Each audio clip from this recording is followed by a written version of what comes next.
if we were to look through everything in your phone, oh my God, or your home desktop computer, is there anything kind of research on your internet history that would show that you've done research on like self-defense? Or have you ever heard of the term stand your ground? Yes. Have you ever done any kind of research on that? Yes. She read the laws, bought 2 guns, stole the child's iPad, locked her door, and then told the kid to go get his mother. That's true. That is exactly what happened. This new Netflix documentary just came out called The Perfect Neighbor, and it is all about this woman who is constantly calling the police on children. Yes, that's right. We have a neighborhood Karen. And this woman made dozens of calls to the police, complaining about some of the strangest things. I mean, it was just kids in the neighborhood that were playing. I mean, if anything, this documentary gave me hope that kids are playing outside. It only happened in the last couple of years. But I mean, she had made 10 calls about a group of them, a dozen calls about another kid. I mean, she was just always complaining. And each time the cops would come up, try to take it a little bit seriously, and then eventually say like, hey, there's kids in the neighborhood. You can't just call us every time they're, playing next to your house. Now, whether you're watching my video first or you're watching the documentary, honestly, you can watch them in either order if you've already seen it or if you're planning on watching it. The documentary just gives complete context into everything. But today, we're gonna watch her interrogation. Ultimately, what happened was there was a small dispute between her and one of the kids, as usual, and one of the mothers got absolutely fed up with her. Absolutely fed up. I think she had taken an item from one of the children, and the mom went back to go take care of her kid and get the item back. And Susan, the woman that keeps making the calls, she shot her through the door, through a locked door, mind you, after the woman had only been in front of the house for seconds. She actually went inside, called the police, said that this woman was outside, loaded her gun, and within 2 minutes, she had shot her, essentially in front of her child. Now, here's the big kicker that comes out during the documentary. Susan, the neighbor, had actually Googled in the weeks prior, stand your ground laws. It was almost as though she was anticipating or planning this moment. I think the most astounding part is not only the crime itself, but Susan's complete lack of accountability around this. She tries so hard to play the victim. It's just entirely evident that she is a disgruntled old woman that, I don't know, hates kids, hates black people. Hey, look, watch the documentary. There's some racial stuff going on, but I'll leave it up to you. For now, let's see how Susan actually acted in the interrogation room after her arrest. Susan? Okie dokie. Look, she ready to play victim. Susan, I appreciate you coming back in and talking. You already have a water? Is there anything else we can get for you right now? That's fine. You're doing okay? All right, very good. Again, if you Yes. remember, Detective Stiff. This is Detective I'm Pender. Detective Pender.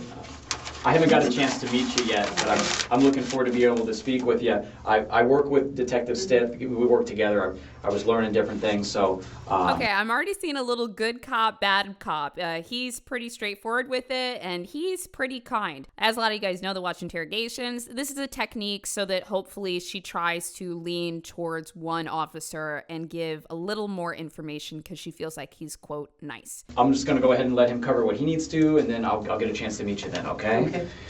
There's So, a nice cop. Susan, obviously when we spoke the other night, it was kind of a lot of things going on still. A lot of the pieces of what happened were still trying to be put together. Since then, we've obviously talked to a lot more witnesses who were there. We've gained access to some video from around the area of where your complex is located. Now, mind you, when she first spoke to officers in the body cam footage, she kept telling them that, when the mom was there at her door, she was saying, quote, I'm going to kill you. I'm going to hurt you. I'm going to kill you. The police went around that night and no witnesses heard this. They just heard the banging on the door for a matter of seconds. There is doorbell camera footage where there is nothing at all of that nature being said. But Susan immediately starts lying and says that this woman was threatening her life, when in reality, she was just like, give me my son's iPad back. Like I said, we've talked to a bunch of other people since then. Has there been anything that you've thought of since you and I had last talked, in person at least? Susan's demeanor is so strange. Like, she's acting like she just didn't kill somebody. She's acting like she's ready to defend herself at all costs. At the time, because there was a lot of emotions and, you know. I don't know what else I could tell you, honestly. Okay. So nothing that happened that night that you didn't remember at the time, or you just, like I said, there was a lot going on that you maybe didn't think to I don't know say. what to tell you because I thought I told you everything. Okay. When she approached the door, when was it that you realized that it was her coming to the door?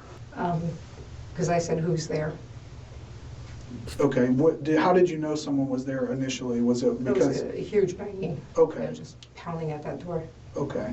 So initially, there was no words, it was just the pounding? Yeah. That's what started Yes. the interaction there? Yes. And where was the pounding at initially, where it first began? So what the officer's doing is getting as many clarifying details as he can, because when Susan came in, she was just echoing that language. Imminent danger. I thought I was going to die, blah, blah. She basically Googled what the laws were around this and then just like echoed all of that. So now they need her to clarify the whole story, because this will help them when they take it to court, poke holes in different things. She didn't plan this far. She was just going to like cry self-defense. Was it just like It was, one, or no, was no, it no. several? It was just bang, bang, bang, Okay. bang. All right. And then you said Who's you asked her there? who's Yeah. there? Okay. And what was said then? I think she said, why do you speak to my children this way? And I said, listen, Yes. I'm not going to speak to you. Go away. You know, if she had a problem, she should have called you guys. You Okay. know, honestly. I mean, if she really thought there was something seriously wrong, I don't understand why she just came over and just started pounding on my door and, you know, screaming and yelling. Because some people, they talk to their neighbors, especially when they, like, human to human. They don't just pick up and call the police 40 different times. In the documentary, they also mention, like, oh my God, have you seen her call log? She calls every other day, constantly. Like, honestly, wasting the police resources too, because they were coming to the neighborhood constantly over nothing. And then she started really banging, you know, just pounding on that door. She was relentless. How long is a bit, would you say? I don't know, Like because 5, 10 seconds or 2 minutes? Or? it was an extended period of time. Let's probably get a 20, time, 30 Susan. seconds, Okay. Easily. But during that time, you didn't hear anything else? Did you think that she went away? No, well, I obviously knew she didn't go away because she was screaming while she was pounding. Describe that. When you say screaming, describe what does that mean? She was just, you're not supposed to speak to my children this way. Why did you, you know, and then she was saying, I'm going to kill you. And I'm like, holy shit. You know, and that's when I... Oh my God, dude, that part just made me sick. That just made me so sick. I couldn't believe she said that. She did not say that. I'm like really putting my foot down there. They spoke with multiple witnesses and they had multiple doorbell cameras. She did not say that. She was being a mom and she was fed up. Also, mind you, and just for the people that haven't seen the documentary, you know, she really went into... They talked about how she really minded her business. Like, she just wanted to be inside. You know, she didn't want to do that. She wanted to let her kids play outside and then handle her business out. She was quiet, okay? And this woman is just making up a crazy story to make herself the victim. And you will see the victimhood in Susan growing and growing and growing all the way up to the point they decide to arrest her. There was like the initial barrage of the pounding, and you said, who's there? Get the and details. She said, and then did she start yelling again first, or was there more banging? It was banging, it was yelling. I thought she was just going to break down the door. Okay. So, I mean, my heart was pounding, and I was like, she's really going to kill me. I just have to point this out. I really feel like there's a couple different types of people that are racist. And I feel like Susan is one of those people that for some reason in her small brain, she is scared of black people. There are some people that like legitimately are just terrified of black people. Oh no, like this is horrifying. Boo! Boo, Susan. And what I find in this that is incredibly infuriating is over the last minute, she is almost painting her in almost this animalistic way. She was pounding on the door. She was yelling. She was screaming because that's how she sees black people, because she's a fucking racist and she was looking for an excuse to do something like this. Sometimes people are racist and they're just doing it to be part of the community and like have some friends, and like deep down inside they like low-key kind of like be fucking with black people, but they be saying a bunch of weird shit. Then there's some people who are just dumb racists, and then there's people like Susan that is a dumb racist that is like terrified of black people. And like, I don't know where this comes from, but she is painting her the way that she sees black people in her mind, and it is fucked up, man. It's so obvious. When she first came up and where were you when she started the beating? I was the in the very first bathroom. time. You were in the bathroom Yeah. when she started beating. Yeah. And did you come to the door? Well, I was approaching the door, and then she started screaming, and I knew who it was. And I Okay. said, that's it, I'm not opening this door. Okay. And because I figured if she came in, she would just absolutely, pound me into the ground. It's see what I All mean? right, She's and then- painting her as barbaric because she is a black woman. And like, sorry, I take this very personally because I've had times where like in work or friendships or something, I like will stand up for myself in some capacity or be like, hello, no, we're not doing that. And it's whoa, angry black woman. What is she gonna do? Like, and I sometimes, like, whether somebody's a full-blown racist like Susan or whether people just have misconstrued images of black folks in their head, that shit happens. And Susan is on the far end of the spectrum. It's like disgusting the way that she's painting her. When it became silent after that first round of beating on your door, where were you at then? Did you go? I think I went to wash my hands, honestly. Okay. Because Oh, I didn't know who was at the door, and bitch. I wanted to know, and then I was like, Okay. so I went back and washed my hands. Okay. So, Okay. And another thing that these people will try to do when they're doing this racist shit, look, girl, at the beginning of the video, I was like, I think she's racist, but judge for yourself. No, she's a fucking racist, okay? They will try to paint this other person as like this horrible demon. They're so barbaric. This is crazy. But me, I'm very civil. I was like, I'm not dealing with this. I'm gonna go wash my hands. Like little things like that. Like, she's so different. Okay, people that are civil, Susan, don't pull out a gun and shoot and murder a mother of 4 through a locked door.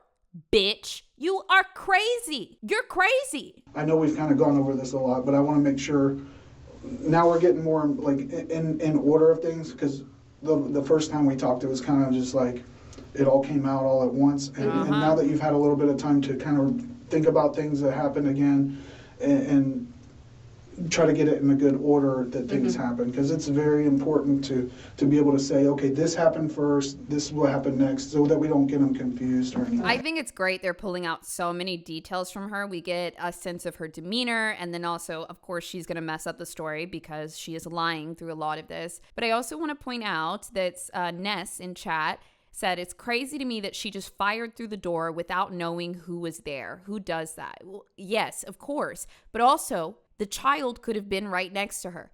The child could have been nearby.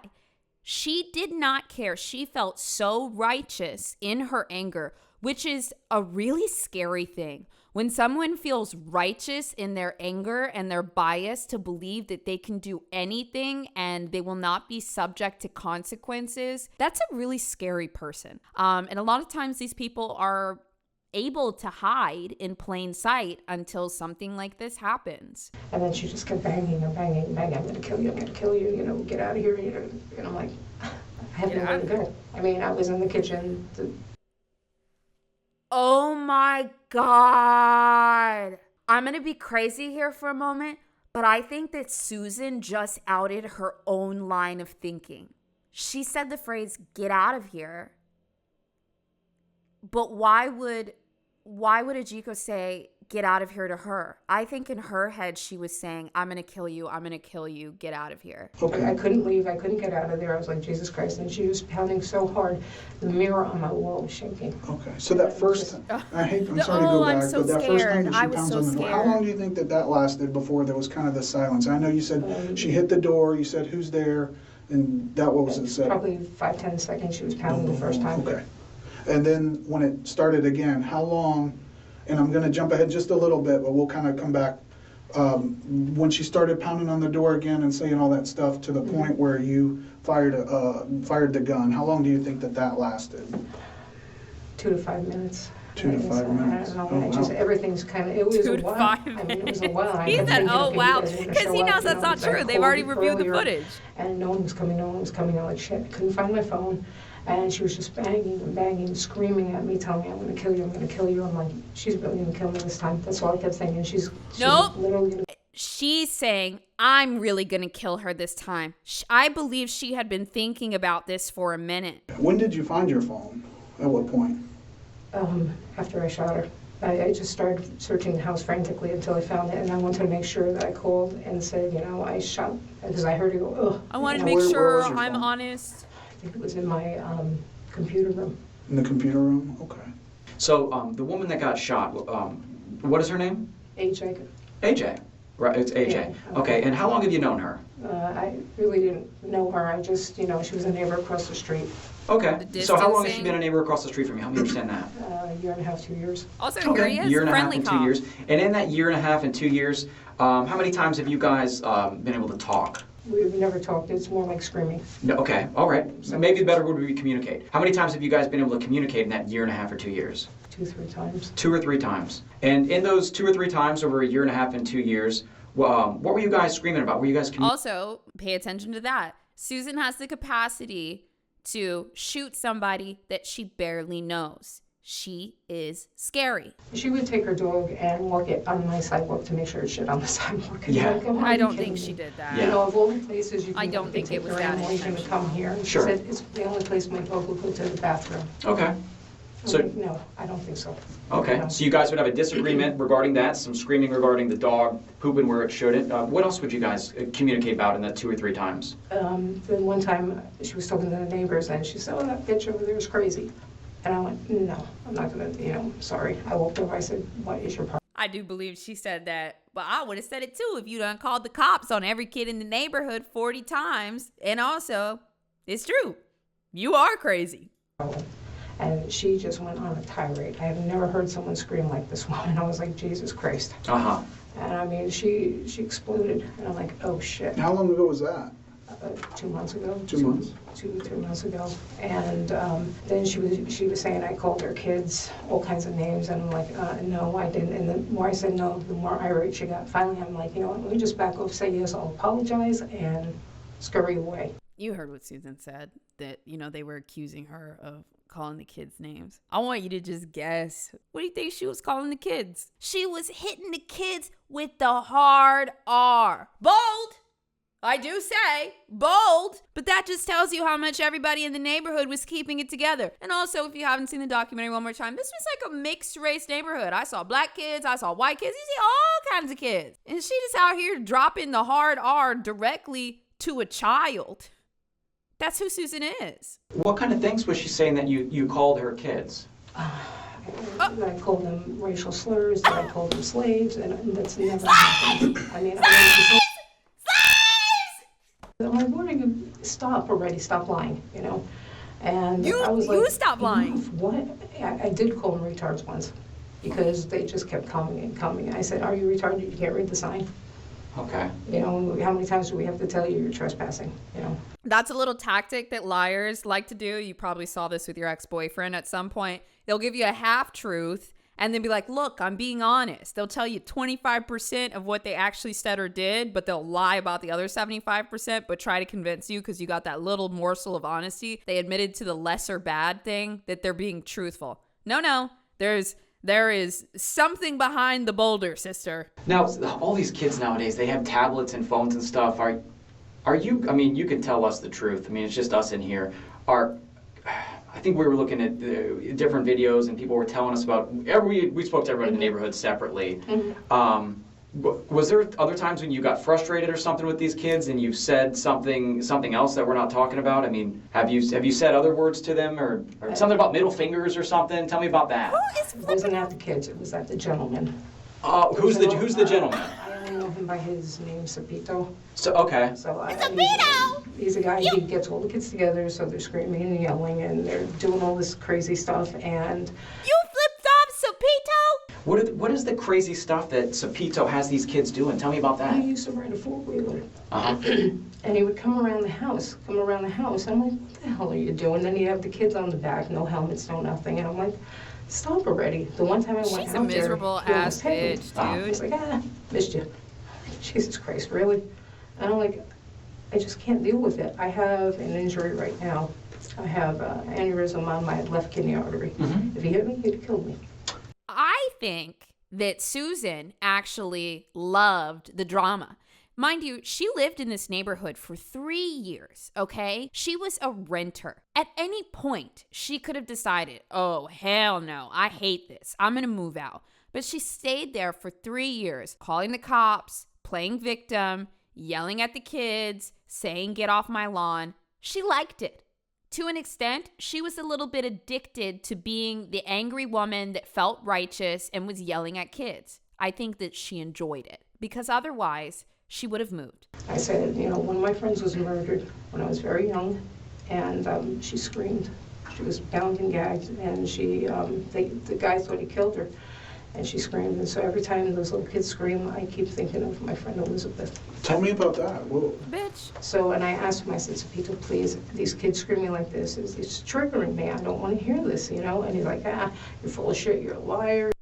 This, you're that. I'm like, really? Dude, okay, also, and I gotta call this out, Susan also has a tendency to use sensitive issues and triggers as a way to manipulate others. The night of the shooting, when the police came to her house, I'm sorry, I don't know if it was the night of or right before, but during one visit, when the police came to the house after she was a menace to the neighborhood, they literally told her to come out, and her first response was, sorry, I don't want to come out. I was raped at one point. And like when you watch the body cam footage, it's wild because it makes no sense given the context. And here she is using that same exact mechanism saying, well, I can't handle the kids, having fun and being joyous because my friend was murdered and it reminds me of her screams. I'm going to go out on a limb here and say that the tone and the energy behind those types of screams are so wildly different that I don't believe this. I think you're lying, using sensitive subjects and manipulating people's empathy in order to get away with your bad behavior. You're inside your house, and she's on the other side of that wall and that door. Were you able to ever see her, to see if she had anything in her hands? There's no peephole or anything. There's no peephole, thanks. Okay. Were you able to look through a window or anything to see if she had anything in her hands or anything? No. Okay. So you don't know if what's going on, but you can hear her voice. And you said that she's hitting the wall hard enough that, was it the door? The mirror. That the mirror's moving? Yes. And she's hitting the door? She's hitting the door. Okay. And there's no peephole or anything like that. You don't know who all's out there, but you can hear her voice? Yes. Okay.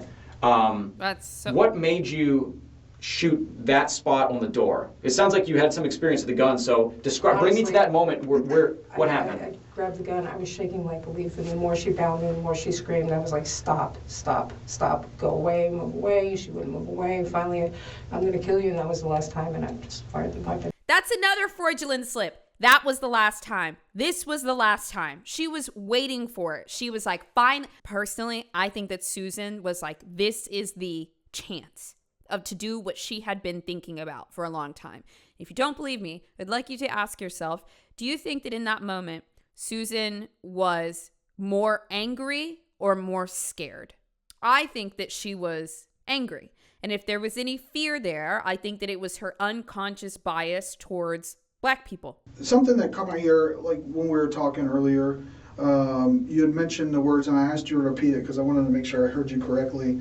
You had mentioned terminology like reasonable and prudent in reference to how AJ was acting at your door while she was trespassing and everything. Google her. She was Googling. How do you want to talk to outside the house when you're banging and screaming? Yeah. That's not reasonable. One of the people said that she said, come outside. That's Reasonable and prudent. It's not reasonable and prudent. I mean, you just don't. Like I said before, she was Googling the laws and just using that terminology so she could try to get away with self-defense. And here they caught it. They caught it. Where did that come from, that terminology? Is that Watching TV.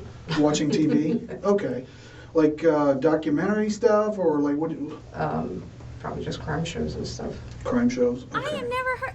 Look, how many crime shows have we watched on this channel? Have you ever heard the phrase reasonable and prudent? Bitch, I do crime stuff all the time, and I hadn't heard that before. So you know what? Me not knowing that, she did not hear that on TV. She Googled it, okay? But I'm not sitting around in a children's neighborhood with a loaded gun trying to figure out how to get away with it. No one that we've interviewed so far has made any statements about her saying that she wanted to kill you. That's what I heard. Okay. I bet you did. Now, let's go back to the moment where they call her out on using that terminology. Have you done any research on like the laws as far as like in Florida, as far as self-defense and things like that? I looked at it today. You looked at it That today? when I was on Facebook, just some things that, they had it up on Facebook. Describe that. What did you, specifically, what you were reading about and learning about? They said self-defense, and I'm trying to think what the hell else I looked at today. So much crap. Mostly emails. But I just remember saying self-defense. probably hate and emails. There was a bunch of lawyers and stuff like that. So prior to today, even the last time that you and I spoke on very early Saturday morning, you had used some of that same kind of terminology in describing the situation. So it wasn't that just occurred today, at your front Susan. door. Prior to today, had you ever done any kind of research like that? And before I ask, let me just say, if we were to look through everything in your phone, Oh my God. or your home desktop computer, is there anything kind of research on your internet history that would show that you've done research on like self-defense? Or have you ever heard of the term stand your ground? Yes. Have you I ever have. done any kind of research on that? Yes, when it was mentioned on some guy shot someone at a convenience store, and they said stand your ground now, laws.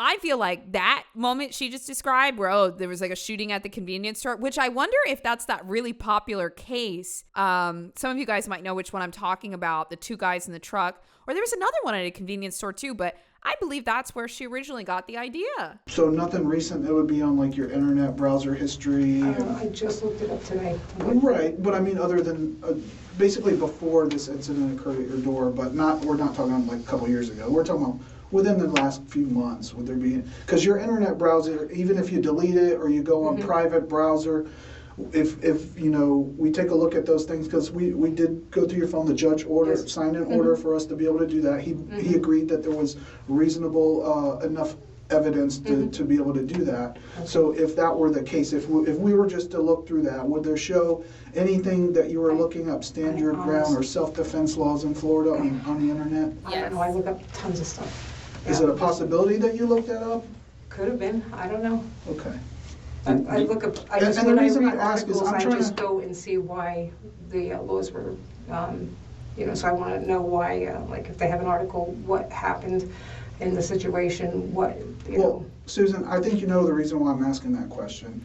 Knowing that Susan Googled self-defense and stand your ground laws weeks or months prior to this shooting when she had a loaded gun in the house, does that convince you anymore that this was premeditated, intentional, and fueled by hate? It's just a really big deal to me. When I heard that moment in the documentary, I said, oh, my, like, you know intuitively, but that just, boom, it's huge. No, absolutely. I know what you're thinking. Did I look up the laws so I could do something? No, absolutely This is not a No. situation where you set No. something up to No. because you were No. tired of this person, you No. were tired of the No. situation that they put you in. Absolutely no. Okay. Sorry, no. Okay, so while I was out there going through the notes and everything, I went through, so when someone calls 911, as soon as that call goes to our communication center, it logs it, gives us a timestamp. Hour, minute, second, from the very first time that call was received to the time that it's disconnected, okay? And that's for every single time someone calls. So the first time when you called 911 talking about the boys out there trespassing and things of that. So that call started at 8:54 p.m. Does that sound about This right? is a push. Yes. I really wasn't looking at the clock or Okay. anything. I just remember calling. That's what time it says on our call center. And that call lasted for 5 minutes and it disconnected. Okay. At 8:59, deputies are on the way. Okay. Okay. Now you estimated that it was approximately 10 minutes after you disconnected until the AJ started pounding on your door. Is that correct? Is Yes. that what? Okay. So the second 911 call where you called, lady was banging on my door, I shot her through the door. That call came into our call center. It was received at 9:01, which is 2 minutes after you minutes hung later. up with the communication center the first time. So that's Okay. 2 minutes that all these things that you say occurred happened at your front door. From Okay. pounding and pounding and pounding and pounding, I'm going to kill you, all these things. Within 2 minutes, she showed up at your front door and did all these things to the time that you pulled the trigger, went and found your phone, and then called 911. So, and that's why I'm trying to get. To me, it seemed like that amount of time. That's why I thought it was 2 minutes. It took her 2 minutes to make this decision from behind a locked door. And my question is, you know, if it's just a bunch of kids in the neighborhood, why did she go from having a loaded gun that she kept in the house rather than just getting a Ring camera, get a doorbell camera? She didn't have one. She didn't, for all this hooting and hollering and complaining, she didn't have no damn camera. What? And she bought a gun instead of a doorbell camera. You gotta be kidding me. You have to be kidding me. Well, so clearly we've established that that was not true, that, Okay, that's not the understood. case, but that's what you Took felt her it 2 was. minutes. So Okay, you that's also told me that that's what you heard, that she was Yes. going to kill you. Is it possible that she did not say that, and that's what you heard or you believed, just like you believed it was 10 minutes between those calls? I just thought she said, I'm going to kill you. I mean, that's what I heard. That's why I was so in fear of my life. Now I was like, she's Jesus Christ, backtracking she's on- pounding on my door. She's going to break in. She's going to kill me. But is it a possibility? If you believe that there was 10 minutes to 15 minutes. Yo, in Susan's head, she really was like, she's black, she's gonna break in. Like for Susan, those two things just go hand in hand. I've never seen a more clear-cut case of primitive racism in my life, okay? Like her little peanut brain was like, black people. I just can't. Oh my God. It's crazy, dude. Yes, and also, Crazy Jersey Lady just said this in chat. This is so obvious throughout. Crazy Jersey Lady said she believed the police would agree. She was so convinced and self-righteous in her racism and her biases that she thought that other white people would just agree with her. So, Susan, we've talked enough that I've come to a conclusion here. Everything that I've learned, okay, and I see this on a scale here. Detective Stith had brought up. You are Susan. Are you the Susan that has done research on Stand Your Ground and has planned for this to happen? Was planning for this to happen? There's a spectrum here. Is this the Susan over here, and then there's also could be a Susan over here that was, I have a gun in the house. I'm scared. Someone is knocking on the door. I'd like them to go away. Oh my God. I'm just gonna. Oh, I picked up the gun and I accidentally shot the gun. There's a Susan somewhere in the world like that. You've somehow found a spot in the middle where you're trying to explain this, but it doesn't actually make any sense. Good that cop finally calling her within out. 2 minutes, because we know it's 2 minutes, within 2 minutes, this person came over and they were able to put down a series of statements, such as, and you said this, that they came right up to and they want to have a discussion with the way that you were treating their kids that day. You said that they were able to make that sentence. I want to talk to you about the kids. I'm banging on the door. I want to talk to you about the kids. They're making statements like that. We've interviewed other people that it was a very brief interaction, and then you shot them. Now, this wasn't a long siege. It wasn't a castle siege. It didn't last for 20, 30 minutes. It was 2 minutes. So 2 minutes. you're trying to tell us that a reasonable person would shoot somebody for less than 2 minutes of making statements outside. That doesn't make any sense. So that I have to look on the scale here. Where is Susan? Did she plan this? Is she a cold-blooded killer that plans things? Was this an accident? Or was this something that got out of hand? Is it somewhere in the middle? That makes more sense. Not what Susan's telling me. Is it somewhere in the middle? Because I know that I talked to Detective Stith. We kind of went through your first interview. And in that first interview, you had even said to the kids, you know what, go get your mom. No, I didn't. You said something along the lines as when they said, I'm going to go get my mom, you said, Yeah, go go get get her. your Go mom. get her. She even said that. Which She is said fine. that. I'd want to talk to an adult too. I don't want to talk to a kid. Just for reference, that is in the documentary, the actual footage of her saying, like, yeah, I told the kid to go get their mom. And so this has happened a few times during our interview also. You have these, I don't remember. There's been a couple times that you don't remember. And these are important things to remember. and you're not able to remember them. I believe that you do remember them, and that worries me. That makes me feel like you're not telling us it because you are that you are Susan, the person that is planning. I'm just trying to figure out who's sitting in front of me here. Is it over here? I've been planning this. I picked up the gun and I was waiting for her to come over because it was very quick. It was 2 minutes. Or it was, I had the gun in my hand and I made a mistake, but now I've dug my heels in and I've made these statements so far to Detective Stith about a mistake I made, and I feel like I can't go back. I don't want to feel... we're going to have to watch the sentencing after this, because that was a great push, but I need just a little bit more justice. Just a little bit more justice. We are all human. And I'm going to tell you this, 99% of the people that sit in front of me in this room, they do not tell me the truth like the entire time. But then we get to a point where I show them that everything they're saying actually doesn't make any sense. And I always tell them, I say, look, we want to go the path of least resistance. We don't want to go down the path of embarrassment or humiliation or I made a mistake. They don't want to do that, but I show them everything. And they say, you know what? And I don't hold it against them. I don't take anything personally. If you had said something before that was not true and you felt like you had to go down that path to protect yourself or whatever it is, but it's not true, this is your opportunity to tell us. And I'm not going to hold it against you. I'm not going to say Susan is a jerk or a liar or anything like that. I'm going to say what Susan's saying now makes a little bit more sense for me and Detective Stith. So just so you guys know, tactic-wise, this is a brain-breaking moment for somebody like this, because for an hour and 42 minutes, we skipped around, but while they've sat in this room, these two have played good cop and bad cop. So in Susan's brain, there was a world where somebody kind of believes her, somebody gives her a little bit of hope.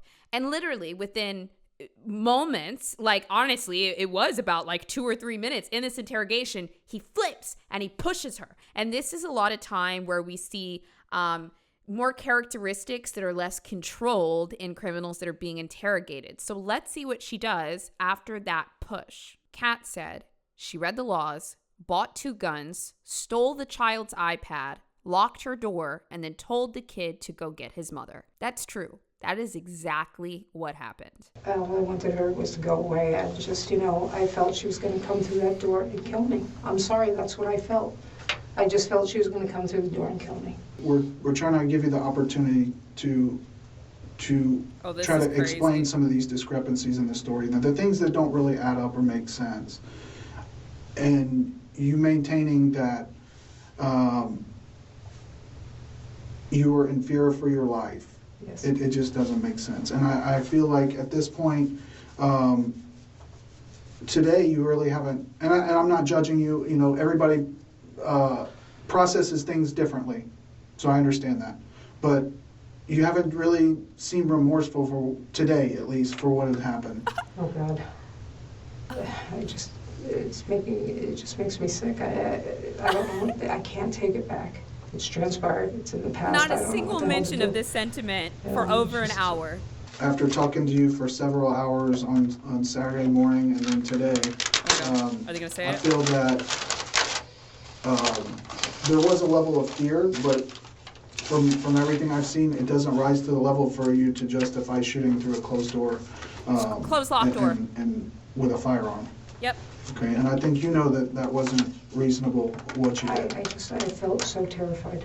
I just felt so terrified. Here she comes again. Again she's screaming, she's yelling, she's acting unreasonable.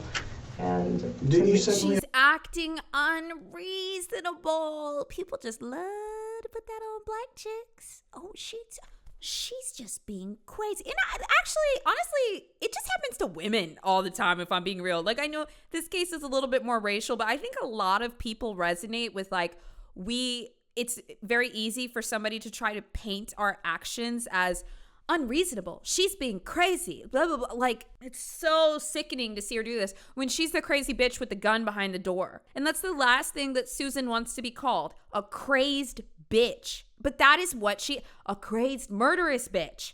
That's what she is, though. Let me ask you this. You said that you went on Facebook today. I can only imagine that at some point you may have seen some of the news dealing with this case and this story. Yes. Okay. What kind of stuff did you see? I threw a tablet at the child. I said all kinds of things that I never said. Oh, it's all about her. You know what I saw? I saw 4 kids that They no lost longer their have a mother. Yep. And I'm not taking away how you were treated, but those are children nonetheless, right? And now they don't have a mother to go home to. And I think you know what you did was wrong. I think you know that there were already deputies on the way. She thought There she was times I righteous called in and her deputies hatred. never showed up. I understand. It's been So- 2 minutes. So you. To me, it wasn't 2 minutes. To me, it was much longer. In my mind, it felt like. But an there's eternity. only one reality where time Okay. exists, and I understand perception of time can be different for different people. But in the reality of things, you had just disconnected. Within 2 minutes, a shot was fired through that door. There was that much that transpired within that 2 minutes where statements were made. I want to know why you're throwing stuff at my kids, or whatever it was she was saying, and then shot fired, and she's down, and then another 911 call comes in. There's no way to justify that. In my mind, I don't think in Detective Pender's mind, I can't make sense and of it. clearly in other people's minds that we've discussed this case with the state attorney, our legal counsel, and things like that. So, I mean, at this point, we've discussed it with the state, and they are on the same terms as far as charging you with manslaughter, okay? Okay. Oh. I don't know what to say. I was in fear for my life. I mean, honest to God, I just feared that she was going to come through that door. I'm sorry, that's how I felt. I can't change the way I felt. I mean, it was sheer terror on my part. I mean, honest to God, I was shaking. With anger. So, one of the things I want to ask, because at the point where I did let you know and I informed you, what had ultimately happened to AJ after that shooting, that she had passed away, and obviously she has 4 kids, and I was observing the interviews that were conducted with them, and the emotions that they were going through, and you shared some of those same emotions at points through the conversations that we had, and I just want to, obviously I can't let you talk to them. Or give a This message part's to crazy. them This is in the documentary, face to but face. y'all gotta watch. But I would like, it's up to you, if you would like to write them a letter or something to kind of, whatever's on your mind or in your heart. You don't have to. We're just going to leave a notepad and a pen in the room. Obviously, we have some paperwork to do, so we're going to have to step out to do that, and obviously talk to our boss. I'm going to funnel this back into the documentary. We're not quite done with this video yet, but they do say in the documentary what exactly her letter said. So because the documentary was actually done by the family, I'm going to funnel it back over there and encourage you to watch it. So Susan, who's sitting here, I'm a victim, blah, blah, blah. This is what she looked like right after this video when they took her in. That's just the textbook look that you get from people that are just filled with hate. You can just see it. She's full of contempt. She's full of anger. And at no point in this does she blame herself for what she did. She blames AJ for existing. Oh, somebody in chat called her a rancid bitch. All right, Susan? I'm with that. All right, I'm with that. we'll have you go with this deputy here. No, I'm sorry? no, No what? I can't. What's wrong? Sorry, let's just replay it. It's just shocking. Replay. All right, Susan? All right, we're gonna have you go with this deputy here. No, I'm sorry? no, No what? I can't. What's wrong? I What's thought you going were on? civilized, Susan. I'm sorry, I can't do this. You don't have a choice. You had a Well, choice we're- about 3 days ago. Unfortunately, we're to that point where that's what's gonna happen. Fuck you mean? Obviously, this isn't a conviction. This is you being charged, and then you're gonna have your day in court to Which we are about to present watch. your side of the story. Okay, so you're gonna go with this deputy. No, I'm not. You're gonna be booked Yep. in No, I'm not. Yes. and fingerprinted. No. Yep. They're gonna take your pictures, and then you will have an arraignment in the morning. I'm not going. I'm sorry. There's a phone Yeah. down there. You'll be able to call whoever you need to call, and right there in booking. I'm not going. But Susan, we are going. There's no change in that now. You're under arrest. In fact, We can probably go ahead and put handcuffs on her. Yeah. Let's Come get on, her. Susan, Let's get stand you up. handcuffed. No, Stand up. no, don't touch me. Susan, Stand up, Susan. don't, No. listen. Sorry, I That's can't It real can do go this. Susan one of coming two out ways. right You can there. go an easy way or you can go a really hard way. We don't want to go the hard way. I'm so sorry. I Susan, can't put do yourself in our position. There's no choice in this. You're going over there. this. I'm sorry, I can't do this. It's not a choice. Susan, you understand sweetie. that from the point of the story that you've given us, that by refusing and resisting, that it's making you look bad, okay? I'm And sorry, I I understand just your can't. reluctance to I want don't to feel go. good. I just can't do Okay, this. well, they have medical staff over there As soon that as can you get over assist there, there's a you. nurse right in the front. They can, No. you give them the can't prescription do this. medications that you're taking, all that. They will assist you in making sure that you get the care you need. No, But I can't we're do going this. over there, okay? You're Get gonna up. go over there and, I just can't do this. okay, well, Come on, Susan, stand up. if we we don't have have, time to Seriously, debate. I can't do this. Well, we're going to go to the jail. There's no changing this. There's no stopping it. I don't care, kill me. We're not going to kill anybody. We're going to take you to the jail. Susan, this is what's gonna happen. We're gonna put you in handcuffs, and if we have to forcefully bring you out there, that's what we We're have to gonna do, do because that. we're I obligated really don't want to to. take you to the jail now, okay? Thank you for I'm standing up. sorry, I just, I understand that. So, put your hands behind your back for me. And then she walked down the aisle just like this. If you're watching this on YouTube the day that it came out, which I think is Tuesday, then that means that by Thursday, the sentencing will be up.